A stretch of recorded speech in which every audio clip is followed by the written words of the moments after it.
1 sorry 22 1லேருந்து 3 அது யார் எப்படி சொல்கிறார் பார்த்தீங்களா? உன் புத்திரனும் உன் ஏக சூதனும். எவ்வளோ மனசு கஷ்டமாக இருக்கும். உன் மகனை அழைச்சிட்டு போனாலும் பரவாயில்ல, என்னங்க முடிஞ்சிது.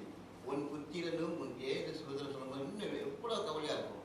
என்ன அந்த நீங்கள் தான் அந்த பிள்ளையை கொடுத்தீங்க, இதே நம்ம இப்போ கேட்குறீங்களே. இந்த கட்டத்தில் ஆபிரகாம் ஒரு வார்த்தையும் பேசுகிறேன். ஆனால் ஆபிரகாம் இந்த கட்டத்தை பார்க்கும்போது ஒன்றுமே அமைதியாக இருந்தார். தேவ மனுஷனை பார்த்தீங்களா எவ்வளோ அமைதியாக இருந்தார். அந்த இதே மாதிரி டைம் நம்ம வரும்போது நம்ம இருப்போம். அந்த பண்ணி யோசிக்க நிறைய இருக்குது. ஏதோ சூதனை ஒரு புத்திரம் சொல்லும்போது ஆண்டவர் ஏன் நம்ம சொன்னாக்கா, இன்னுமாக ஒரு உள்ளம் எவ்வளோ தூரத்துக்கு நீ என்னை நேசிக்கன்னு பார்க்குறது. அந்த ஒரு வார்த்தை சொன்னோன்னா அவர் ஒன்றுமே சொல்ல மறு உத்தரமே காலை எழுந்தி கீழ் பணிஞ்சு ஒன்றுமே செய்யலை. எந்த கழிச்சிட்டு நேராக போயிட்டு இந்த கட்டம் இன்னும் ஓசாக இருக்கும். போயிட்டே இருக்காங்க. ஏஜி கேட்குறாரு, தகப்பனே சொல்லு மகனே சொல்றது எல்லாம் இவருக்கு எங்கே ஆடு அவருக்கு இன்னும் எப்படி இருக்கும். ஒருவேளை அந்த கட்டத்தில் கூட ஆபிரகாம் மனசு அந்த அவர் மனசை தள்ளாடுதான் பார்க்கறதா நான் நினைக்கிறேன். ஆனால் ஆபிரகாம் ஸ்ட்ராங்காக தான் இருந்தது. ஏன்னா அவர் ஆண்டரை அவ்வளவு நேசிக்கிறதுனால தான் அவர் சொன்னா முடியாது. இதே மாதிரி தான் நம்ம வாழ்க்கையில் நம்ம இருக்கணும்னு நான் விருப்பப்படுறேன். ஆனால் ஆபிரகாம் அந்த மாதிரி செய்யும் போது கடைசியில் அவர் ஆண்டவர் போகிற கட்டி கிட்டிக்கிட்டு போகிறதுல ஆண்டவர் அப்படிதான் தெரியும். எப்போ அவர் பட்டயத்தை உருவினாரோ அப்போ தான் ஆண்டவர் சொன்னாரு, வெளியாண்டாண்மை நம்ம கையை போடாது. அது வரைக்கும் ஆண்டவரும் பொறுமையாக தான் பார்த்துருந்தேன். இப்போ இந்த கட்டத்தில் எவ்வளோ படிக்கும்போது நான் படிச்சு தான் இருந்தேன். உன் பிள்ளையை அழைச்சிட்டு போக சொன்னால் பரவாயில்ல, பிள்ளை தானே, இன்னொரு பிள்ளை ஆண்டவர் கொடுப்பாருல, ஒரு வயசில் கொடுத்த பிள்ளை தானே சரி. உன் புத்திரனும் ஏதோ சுதசம் மனசு கவலை பாருங்க. ஆபிரகாம் பிறந்து 8ஆம் நாள் பெரிய விருது, சாரி ஈசா பிறந்து 8ஆம் நாள் விருது ஆபிரகாம் பெரிய விருது செஞ்சார். பால் மறக்கிறத கூட பெரிய விருது.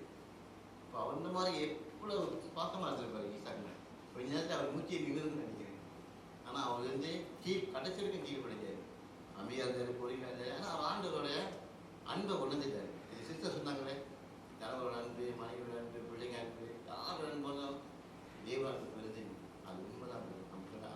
நம்ம ருசித்து பார்த்துருக்கோம். அது நிச்சயமாக இந்த கட்டத்தில் அவர் அமைதியாக இருந்து பதட்டப்படாமல் பதறாமல் ஆண்டவர் சமூகத்தில் அவனை நிச்சயமாக நான் நினைக்கிறேன் ஆபிரகாம் தெரியும். ஆண்டவர் காப்பாற்றுறது போகும்போதே அவர் ஆண்டவர் கொடுப்பாரு, ஆடை கொடுப்பாரு சொன்னார்.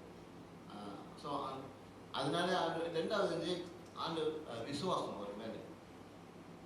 இன்னும் படித்தாக்கா அவங்க அப்பா கேட்பாரு, எந்த தெய்வம் நீ கும்புற, சிலையும் இல்லை, பேரோ இல்லை, ஒரு குரல் கேட்கறது இருக்கு. பழைய ஏற்பாடு ஒரே ஒரு குரல் தான் எல்லாத்தையும் விட்டு இருந்தாரு. இந்த ஊருக்கு நீ போ, யாரு எந்த பேர் கூட தெரியாது, அவர் என்ன பேரும் கூட தெரியாது. அப்புறம் தான் நான் இருக்கிறவரை இருக்கும் போது சொன்னேன் ஆவியும். இப்போ ஆபிரகாம் எவ்வளோ பணியும் போது கடைசியில் அவரோட ஆசிரியர் நான் கொடுத்தாரு, சஞ்சீதி பெருகா பண்ணேன், எவ்வளோ பெருகா பண்ணது. நம்ம என்ன கேட்குறோம், இதே நம்ம வாழ்க்கையில் நம்ம பதறாம நமக்கு பதற்றம் இருக்கு. இப்போ கூட மேலே ஒரு பதட்டம் தான். ஓகே, இன்னொன்று சொல்கிறேன். பிரச்சனைகள் நம்மளுக்கு வரும்போது நம்ம வேலை இடத்துலையோ இல்லை நம்மளுடைய எங்கே இருந்தாலும் சரி, நம்ம தேவ மனசில் நம்ம கையை நீட்டாக ஏற்ற வேணும். நம்மளுக்காக ஆண்டவர் தான் செய்வார். ஓகே, 1 சாமுவேல் 15:2 யார் மனசில் வச்சிருக்கா? ஆண்டவர். ஒன்றுமே சண்டை இல்லை, ஒன்றுமே பொறாமை எதுவுமே இல்லை. வலியை மறைச்சதுக்காக. யாருக்கு இந்த வலியை மறைச்சாங்க? இஸ்ரவேல் ஜனத்துக்காக. இஸ்ரவேலோட ஜனம் யாரோட ஜனங்க? அந்த வலியை மறைச்சதுக்காக ஆண்டவர் கீழே படிச்சுனாக்கா எல்லாத்தையும் சாப்பிட்டு போயிடுவார். நம்மளோட இது அந்த குடும்பத்தை, பிள்ளைங்களை எல்லாத்தையும் பிரச்சனை இல்லை. நம்மளுக்கு கசப்பு வெறுப்பு இல்லை. வலியை மறைச்சதுக்காக ஆண்டரோட பிள்ளைங்களை வலியை மறைச்சதுக்காக யார் மனசுல கருத்து வச்சிருக்காரு. இது எப்போ நடந்தது? மோசஸ் முடிஞ்சு, மோசஸ் அறுத்து ஜோஷுவா முடிஞ்சு, இன்னும் யாரோ வந்தாங்க. அதெல்லாம் முடிஞ்சு முதல் ராஜா சவுல் அவர் டைமில் ஆண்டு சொல்கிறாரு, நான் இதே வச்சிருக்கேன் சொல்லுறேன். அப்போ நம்மளை நம்ம தேவ பிள்ளைங்க நம்மளுக்கு தீங்கு செய்யும்போது ஆண்டு விடுவாரா? நிச்சயமாக ஆண்டு நம்மளுக்காக போராட செய்வதாக இருக்காரு. அதில் இன்னும் எனக்கு ஆண்டு சொன்னாக்கா, எனக்கு சொன்னாக்கா நான் இது படிக்கும்போது என்னன்னு, நான் ரட்சிக்கப்பட்ட நான் என்ன ஜெபம் ஏறு எடுத்தேனோ நான் மறந்துருப்பேன். இப்போ வரைக்கும் ஆண்டவர் மறக்க முடியாது. ஒவ்வொரு ஜெபமும் அவர் நன்மை வச்சிருக்காரு. நம்ம எல்லாத்தோட ஜெபமும் நிச்சயமாக உறுதியாக சொல்ல முடியும். ஆண்டு நம்ம மறந்துருப்போம். நான் கூட ஜெபம் செஞ்சமே நான் மறந்துருக்கு. ரசிக்கப்பட்டது இப்போ வரைக்கும் எல்லா ஜெபமும் நம்ம ஆண்டு நிச்சயமாக அவர் வந்து மறக்க மாட்டாரு, வச்சிருப்பாரு. இதே வழி மறைச்சதுக்கே அவர் மனசில் வச்சுக்காரு. மனிதர்கள் நம்ம சண்டை போடாது. ஆண்டு நம்மள தான் ஒத்துழைச்சாரு.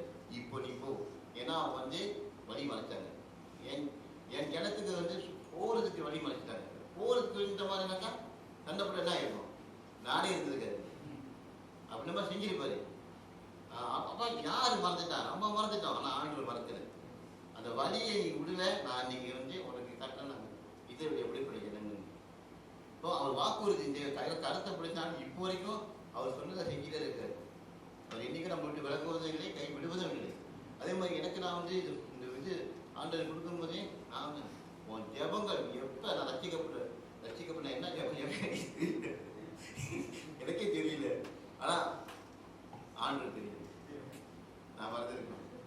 சில ஜெபம் ஞாபகம் இருக்கும், சில ஜெபம் ஞாபகம் இருக்காது. ஆனால் நிச்சயமாக நம்மளுடைய தேவன் நம்ம எல்லாத்துடைய ஜெபமும் அவரை மனசில் இருக்கு. நம்மளை வந்து அவர் இன்னைக்கு கைவிடாது.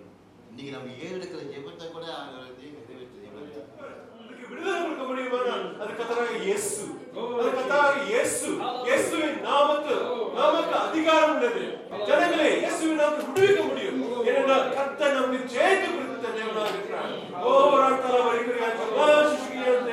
எல்லாம் ஒரு குடும்பமாக இருந்து அங்கே செய்வதற்கும் அந்த காரியத்தை ஆண்டவரே எல்லாம் உங்கள் ஆசிரியத்திருக்கிறோம். அந்த இடத்துல உங்கள் ஆவியார் நிறைந்திருக்க கூட உங்கள் ஆசிரியத்திருக்கிறோம். எல்லாம் இயேசு நாமத்தில் ஜெபிக்கிறேன் எங்கள் நல்ல பிதாவே. வரக்கூடிய ஒவ்வொரு ஆசீர்வாதம் என்று let this be a life changing encounter for them என்று அவர்கள் சாட்சி சொல்லட்டும். இந்த பட்டறை மூலமாக அன்றே நாங்கள் இன்னும் அதிகமாக உம்மிடத்தில் நெருங்கினோம் என்று அன்றே அந்த சாட்சி கேட்பதற்கு அன்றே நீர் ஆசீர்வாதம் அன்றே. அதே வேளையில் எங்கள் வாழ்க்கை, தனிப்பட்ட வாழ்க்கை அன்றே மாற நீர் உதவி செய்வீர்கள் அன்றே. வேதத்துக்கு அடிப்படையாக அன்றே நாங்கள் ஜீவிக்க சேவிக்க அன்றே நீ இந்த பட்டறை மூலமாக அன்றே எங்கள் வாழ்க்கையை மாற்றி அமையும் அன்றே. இயேசுவின் நாமத்தில் வருகிற ஒவ்வொரு ஆசீர்வாதத்தை ஜெபிக்கிறேன் நல்ல பிதாவே.